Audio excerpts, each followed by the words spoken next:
today. I'm going to provide you with some information about a terrible, sad, and extremely tragic incident that we responded to recently and subsequently investigated, culminating in an arrest. Our deputies respond to many situations every day. They see a lot, and it sometimes seems over the years that nothing surprises us anymore. But every now and then, something does happen that you really can't explain. You can't make up. And you say to yourself, what in the world were they thinking?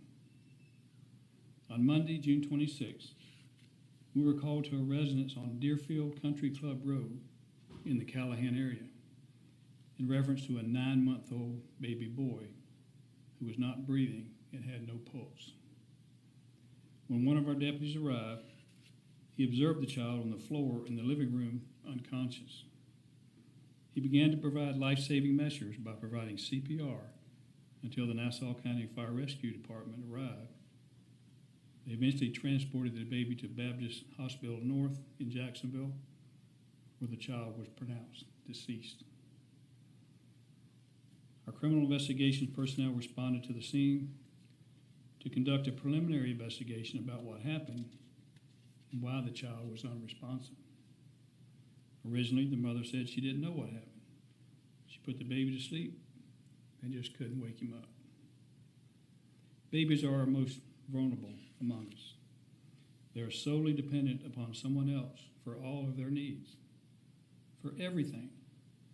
They need someone to feed them, to clothe them, to protect them, to love them, and provide a nurturing environment so they have an opportunity to grow up safely and become productive citizens. They have no control over who they are born to, who their parents are, or what type of environment they live in. Most babies are born to loving parents who take care of all of their needs. But unfortunately, some babies are born to individuals who have no business in being a parent. Actually, this little boy's mother is only a child herself. She's 17. She became pregnant and delivered a baby boy on September 2nd, 2022.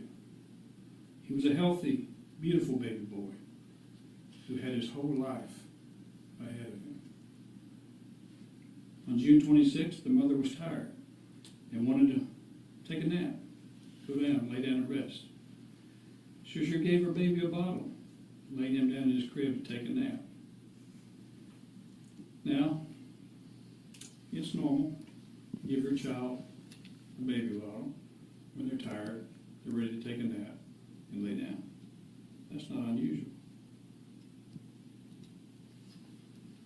However, what is not normal is what the mother put in the baby's bottle to get him to go to sleep. On July 10th, we received information from the medical examiner's office that the child had 29 nanograms per milliliter of blood in his system, and the cause of death was ruled fentanyl overdose. The medical examiner also stated 3 nanograms per milliliter of blood would kill a normal person like me, and that the child had about 10 times the amount that would kill a person. The amount he had in his system would kill approximately 10 people. When our investigators, they're simply some of the best, learned of this, they called the mother in yesterday on the 11th to interview her again about what had happened. She continually lied, changed her story several times. But after investigators kept catching her in those lies, she ultimately confessed to what happened. On the 26th, she got the baby's bottle, filled it with formula. Then went into the bathroom and found a pill bottle. A pill bottle with what she thought was cocaine in it. She put some of what she thought was cocaine in the bottle but it was actually fentanyl. She laid him down in his crib to go to sleep, but he never woke up. Now, who does that? What mother would do that?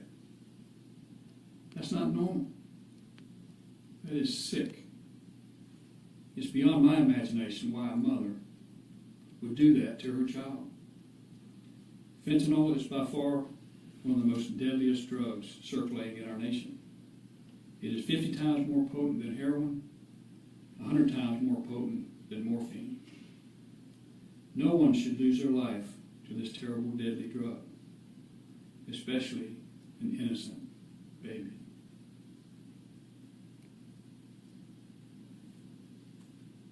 The victim was a 9-month-old baby boy. He should have been crawling. He should have been laughing. Most importantly, kept safe. Unfortunately, this was not the case.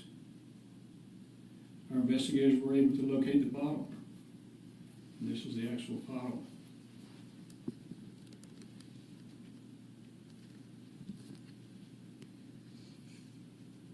Our narcotics unit tested this substance and found the presence of fentanyl. This bottle had been sent to FDLE for further testing. Based on the evidence of this case, the death of the victim was caused by the culpable negligence of the suspect with their utter disregard for the safety of the infant. When the suspect consciously did an act she must have known or reasonably should have known was likely to cause the death or great bodily injury of her child. The suspect was arrested on aggravated manslaughter charges as well as possession of a controlled substance. And by the way, while she was being booked into jail, she said she hasn't had her period for a while and might be pregnant again.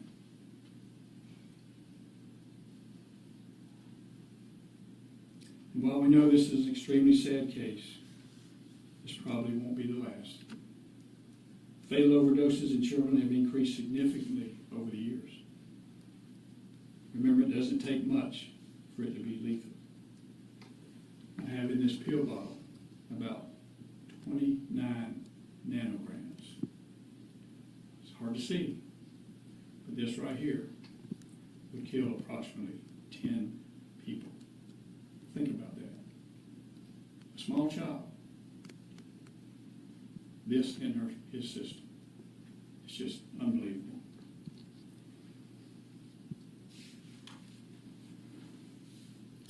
Due to Marcy's law, we will not be releasing the name of the suspect or the victim. And this case is also still under investigation, not just by our agency, but by DCF as well. So I'll not be able to answer many questions until a thorough investigation is done. But I want to let our community know that Nassau County has a number of resources for parents who may be struggling. There's no reason to resort to something this drastic that would take the life of a child.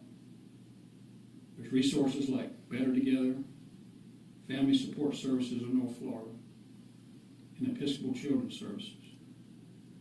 And you can also reach out to NCSO's Victim Advocate to get help or get in touch with those that can help you if you need it. Also, I want to let you know this is a lethal dose of fentanyl. It's blown up on a lead of a pencil. So you can see just how little it takes to kill someone.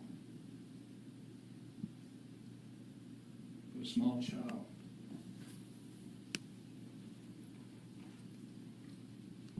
It just breaks your heart. Does anybody have any questions? Did she say why she put cocaine in that bottle? Put him to sleep. Thank you for being here. I know it's... Oh. You got I something? thought she was continuing. I'm Okay. sorry. I do have one other question. you were saying, obviously, looking at the root of this is still the presence of drugs in not just this community, but all over.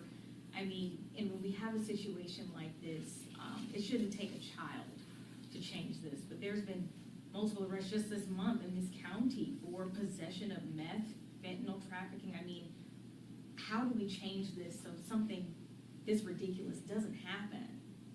Well, obviously, it starts in the home. Right. It didn't here. You have to teach your kids about the dangers of drugs, about, when we see it all the time. Those who are addicted to drugs, we try to get them help. They need help. They desperately need help. And we want to try to help them.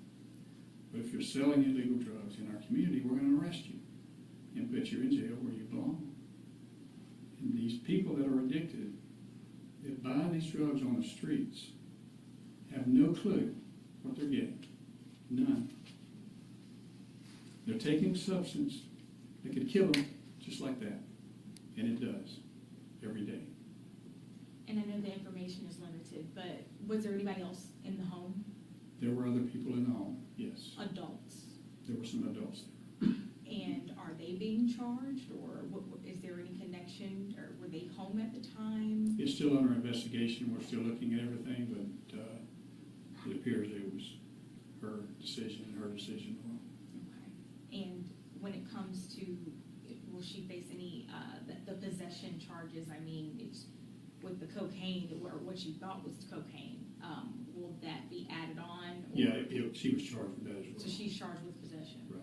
Okay, all right. One more question and then we're gonna be done. Sheriff, was the home where the infant died, the infant's residence as well as the 17-year-old girl's residence, as well as other adults' residence, or, She was staying there. Her child was staying at that residence. okay, she, as far as you could tell, not a permanent residence for her? For Marcy's Law, again, we can't Yeah, we get into can't that get too into all much. that. Okay, thank you all for coming. Thank you. Appreciate it.